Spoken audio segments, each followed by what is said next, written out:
تمام معززین کو اس محفل میں شرکت کی دعوت دی، جس کی وجہ سے میں آپ سے مخاطب ہوں۔ دیکھیں، پاکستان کو بنے 75 سال ہو گئے ہیں تقریباً، لیکن ہمیں ایک بات سوچنی پڑے گی کہ ہمارے جو حکمران ہیں ان کے جو حالات ہیں دنیاوی لحاظ سے وہ دن بدن اوپر جا رہے ہیں، ان کے جو اساساجات ہیں وہ دن بدن اوپر جا رہے ہیں، لیکن یہ جو پاکستان کی عوام ہے اس کے حالات بدترین ہوتے جا رہے ہیں دن بدن۔ تو آخر اس میں ہمارا کیا قصور کیا ہے؟ ہمارا کیا ہم سے ایسی کوئی غلطی ہو رہی ہے جس کی وجہ سے ہمارا ملک اوپر نہیں جا رہا، ہمارا علاقہ اوپر نہیں جا رہا؟ اللہ تعالیٰ نے پاکستان کو بے شمار نعمتوں سے نوازا ہے۔ آپ کے سامنے ہے کہ یہاں پر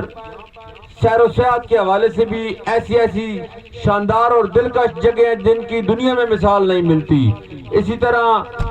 دریاؤں سے اللہ تعالیٰ نے نوازا ہے، سمندر دیا ہے، سب کچھ ہے، زرخیز زمینیں دی ہیں،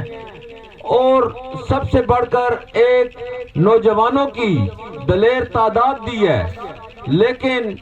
بدقسمتی سے محمد علی جناح نے جب یہ پاکستان بنایا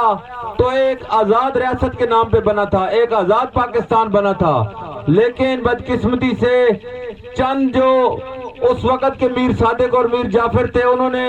اس پوری قوم کو جو ہے طاقت کے بل بوتے پہ غلام بنا لیا،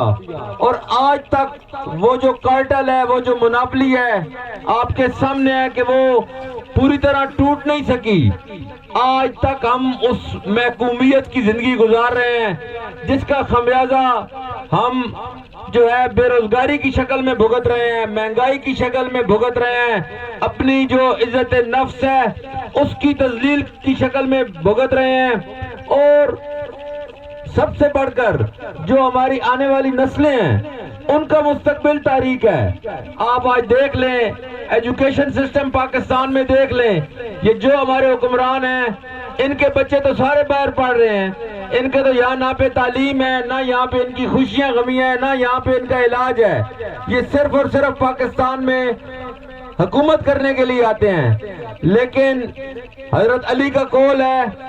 کہ کفر کا نظام چل سکتا ہے، ظلم کا نظام نہیں چل سکتا۔ تو اللہ تعالیٰ نے عمران خان کی صورت میں اس پاکستانی قوم کو ایک نعمت دی ہے، عمران خان جو اس قوم کے لیے حقیقی معنوں میں ڈٹ کر کھڑا ہو گیا ہے، اور آج آپ سب کے سامنے ہے کہ ظلم و بربریت کے جو پہاڑ عمران خان صاحب اور ان کی جماعت پر ٹوٹے ہیں، لیکن وہ مرد مجاہد ڈٹ کر کھڑا ہو گیا ہے، اور جیل میں بھی باوجود اس کو آفرز کے اس کا ایک ہی جواب ہے کہ ایبسولوٹلی ناٹ، امریکہ کی غلامی نامنظور۔ ان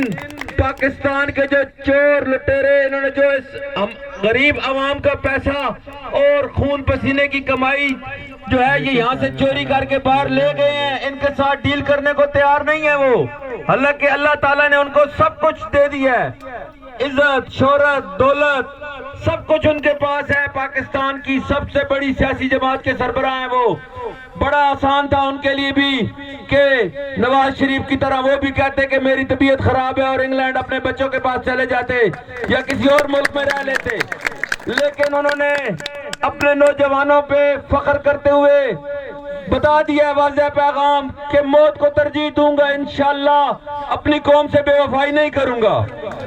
اہلیان بلکسر، الیکشن ہوتے رہے ہیں اور ہوتے رہیں گے،